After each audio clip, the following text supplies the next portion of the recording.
The film begins in the historic Joseon Dynasty era, where there was this famous killer named Lee Nan. He was busy doing his job, which was getting rid of a big shot from the royal court. But right when he was about to finish his mission, a bunch of ninjas came out of nowhere to stop him. However, Lee Nan wasn't scared. He used his mad fighting skills to beat them, no problem at all.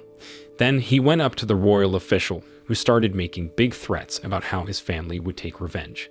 But Lee Nan didn't even blink. He just did what he came to do and took out the official. Not too long after this, poor Lee Nan started having some serious chest pains. The very next day, he rushed to see a doctor named Byung-chun to find out what was going on. The doctor checked him out and said that Lee Nan had some problems with his blood vessels getting blocked up. He told Lee Nan that he needed to chill with the fighting and, well, loving too many ladies. Then Lee Nan asked if there was any medicine to help him, but sadly, the doctor didn't have the special medicine he needed. You see, making it required a super rare plant called mawancho. But Byung-chun didn't leave him hanging. He gave Lee Nan some pills to help with the pain in case he got sick again. At night, Lee Nan was kind of ignoring the advice from Byung-chun. You know, the part about not being with any women? Yeah, he wasn't really listening because he headed straight to a place where he could spend time with a lady named Yawol. Meanwhile, the doctor, Byung-chun, was at home when suddenly a group of soldiers from the royal court popped by. They seemed pretty keen to find out where Lee Nan was hanging out. Back to Lee Nan, who was still at that place with Yawol, he quickly realized something was up when he heard people coming towards his room. And guess what? The woman with him pulled out a sword. Turns out she wasn't just an entertainer, but a secret assassin there to take him down. But Lee Nan wasn't having any of it. He fought her off so he could make a quick exit. But the night was far from over for Lee Nan, because as soon as he stepped outside, he had to face off with a couple of ninjas who were ready to attack him. At that time, he wasn't in the mood for any more surprises, so he fought them off and managed to get away from there. A year later, Lee Nan found himself in the Mount Jonggren region, catching some Z's in a little hut. But while he was snoozing, a group of kids nicked his stuff, even his sword. When he woke up and saw his stuff was gone, he dashed out to find those little thieves. As he was searching, he spotted a lady named Sonhong getting bothered by a trio of nasty guys. Being the kind-hearted person he was, Lee Nan stepped in to help.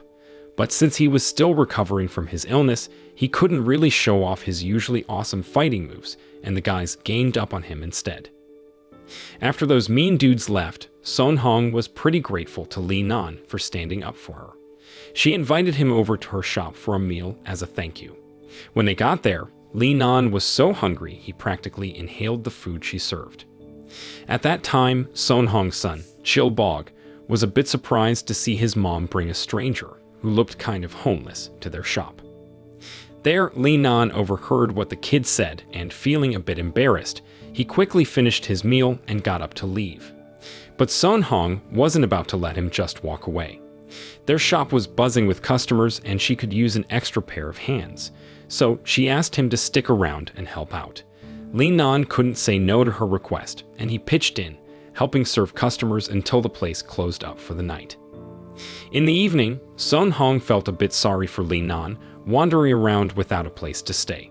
So she offered him a spot to crash at her place for the night, but she laid down one rule that he had to keep his hands to himself. Lee Nan was cool with that and promised he wouldn't do anything silly. Later, when it was time for bed, little Chil-bog was super excited to share his room with Lee Nan.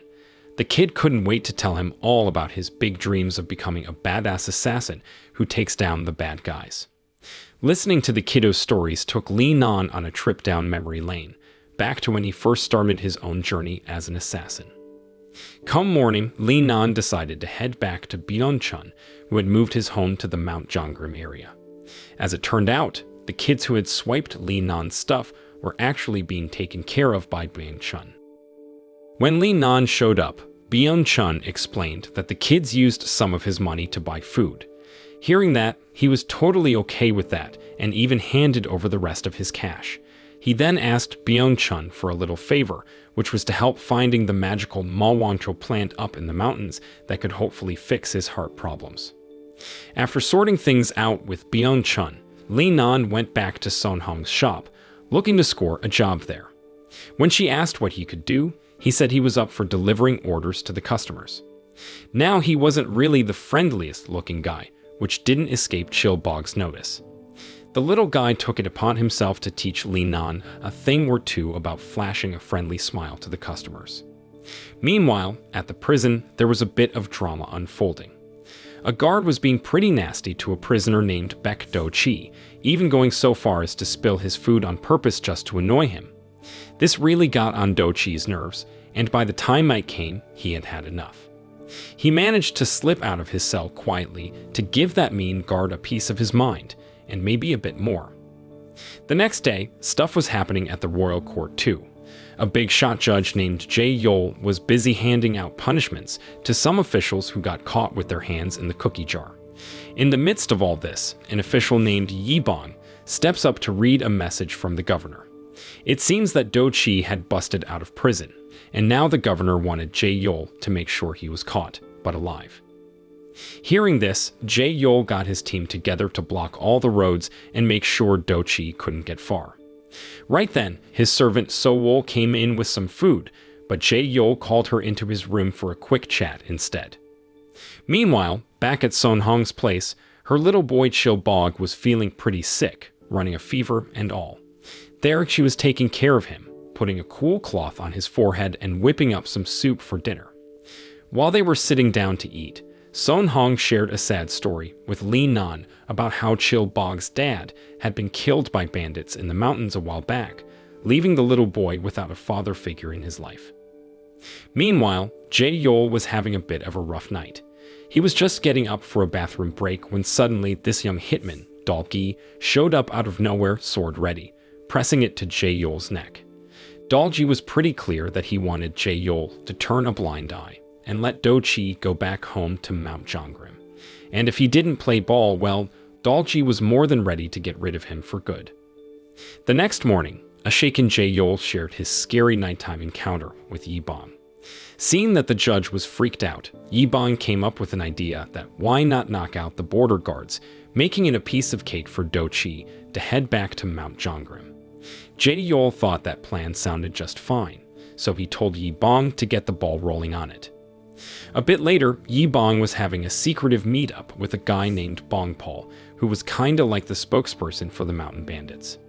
Meanwhile, Dal-gi was hanging back, keeping an eye on things from a distance. During their little chat, Bong-pal handed over some illegal drug ingredients to Yi-bong, kind of like a thank you gift for getting Jae-yol to back off and let Do-chi return home without any fuss.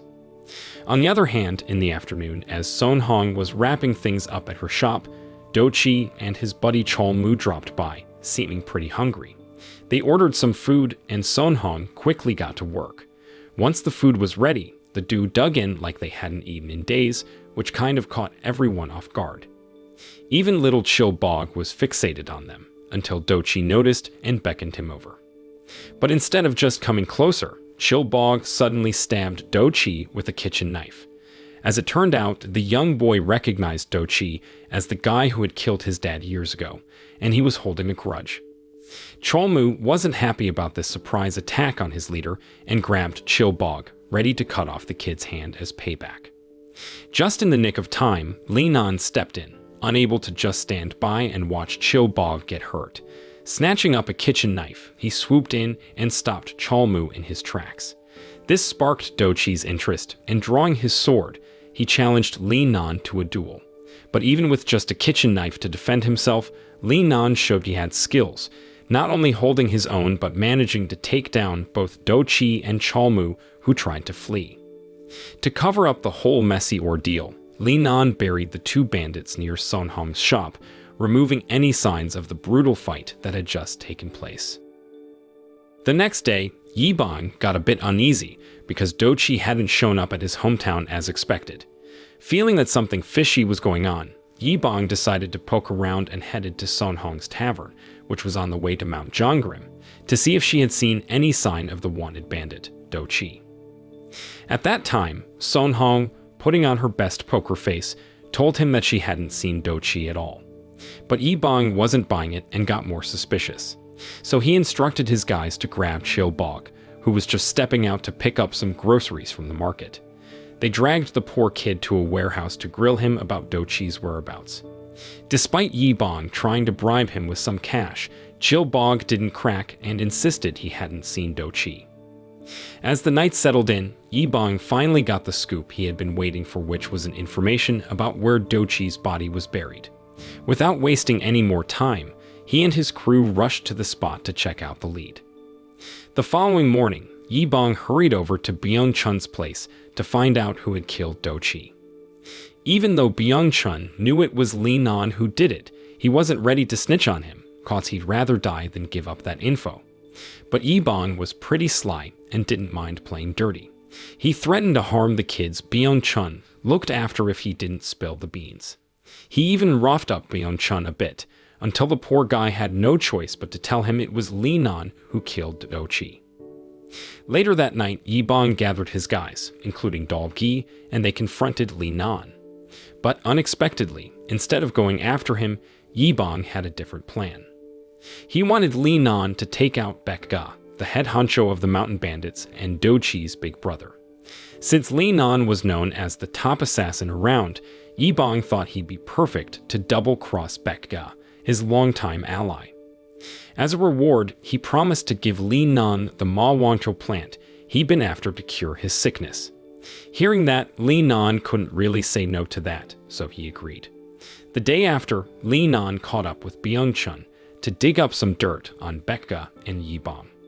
There, Byung Chun shared that Yi Bong was actually the boss of the Sword College, a place with a shady past involving gambling rackets. He was known for being quite the schemer, doing whatever it took to get his way, including teaming up with bandits and manipulating a royal judge like a puppet. On the other hand, back to Bong Paul. At that time, he heard that Yi Bong was planning to use hired killers to take down his boss, and he was furious. Then he grabbed his crew and stormed over to Yi Bong's place that very night, fully ready to give him a piece of his mind, and maybe more. Yi Bong was ready to betray him, and Bong Paul was about to let him have it.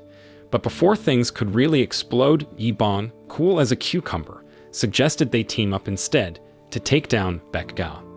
In return, he'd make Bong Paul the new big boss of the mountain bandits. Meanwhile, Li Nan was on a secret mission of his own. He sneaked into Baek Ga's hideout and started taking down his guys one by one.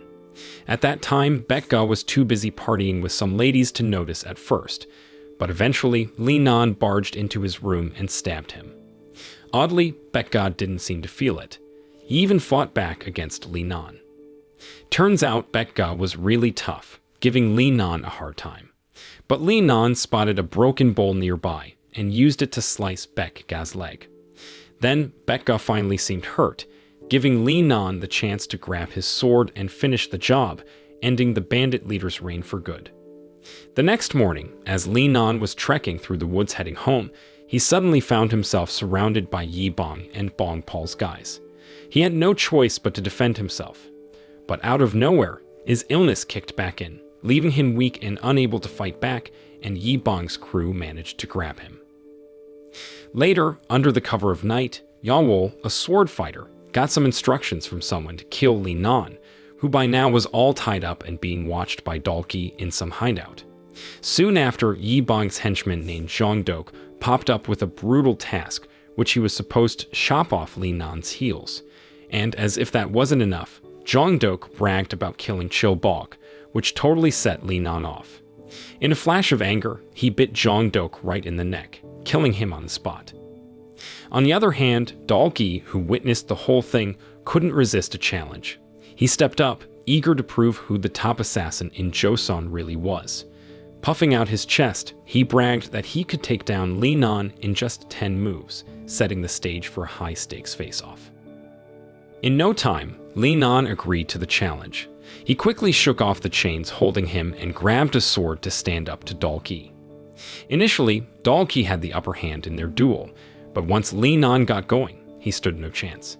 In the end, Li Nan plunged his sword into Dalki, winning the fight. After this victory, Li Nan went to find Chil Bog's body to bring it home. When he got there, Son Hong was heartbroken at the sight of her dead son. At that time, she couldn't hold back her tears. Then, after she took care of Li Nan's injuries, she handed over her life savings to him. She wanted him to use his skills as an assassin to take out everyone who had a hand in her son's death. Later that night, Li Nan was by himself, feeling really down about losing Chill Bog, who was like a son to him. He couldn't help but recall the good times, especially remembering how Chill Bog had taught him to smile once upon a time. The following morning, at his home, Yi Ban couldn't believe his eyes when he found out that Dalpi was dead, killed in a fight with Li Nan. Soon after, Yawol showed up, suggesting they team up to get rid of Li Nan. Without a second thought, Yi Ban was in. Then, while they were in the middle of hashing out their plan, one of Yi Bang's guys rushed in with news that a huge group of Betgaz followers were on their way to launch an attack, furious that their leader had been killed by a hitman hired by Yi Bang. On top of all this chaos, Jae-yol stormed in, laying into Yi Bang for causing all this trouble. But before he could get too far, Yawol stepped in, using her special eye powers to hypnotize him, turning the judge into a barking dog, quite literally. Later in the day, a gang of bandits showed up at Yi Bang's front door, ready to storm the place. But even as night fell, the gates remained shut. Just then, Li Nan appeared, taking on the bandits single-handedly. He assumed they were Yi Bang's personal guards, trying to stop him from getting his revenge. Right before stepping into Yi Bang's place, Li Nan popped some pills given by Byung-chun. This was to make sure his sickness didn't act up in the middle of a showdown with Yi Bang's crew. As Li Nan kicked into action, Yawol wasn't just standing there. Then she started bringing dead soldiers back to life. Spotting this, Li Nan shifted his focus to tackle Yawol, but he found himself swarmed by the resurrected soldiers. With Li Nan backed into a corner, Yawol seized the chance to strike with her sword. But even hurt, he found the strength to rise and thrust his sword into Yawol, ending her life. At the same time, Yi Ban was busy freaking out, planning to bolt. But Son Hong caught him before he could, landing a knife in him and sending him to the ground. At that time, Li Nan kept his promise to Son Hong, eliminating everyone who had a hand in Chill Bog's death. A bit later, Byung-chun was sharing this whole saga with the local folks. Surprisingly, Yi Bang, who everyone believed was gone for good, had actually made a getaway on the night of Li Nan's rampage and was still breathing. As for Li Nan, the ordeal had taken its toll, knocking him out for a while. During this time, Son Hong took him in, nursing him back to health and a safe hideout. In the end, we see a recuperated Yi Bang dropping by Byung-chun's place, keen on locating Li Nan. After getting a bead on Li Nan's whereabouts, Yi Bang and his crew make a beeline for a seaside house where Li Nan is on the mend. Much to everyone's surprise, Li Nan is actually bouncing back, thanks to Byung-chun finding the miracle Mawangcho plant and using it to cure his sickness. As they meet, Li Nan is keen to find out who sent Yi Bang to end his life. At the same time, Yi Bang plays coy, suggesting he might spill the beans if Li Nan can find it in his heart to forgive and release him. But Li Nan isn't buying into this, indifferent to whoever was pulling Yi Bang's strings. Without much ado, he decides to settle scores with Yi Bang, sword in hand. And with that, the film ends. The moral lesson from this film is never underestimate the power of smiling assassins and magical plants to solve all your problems.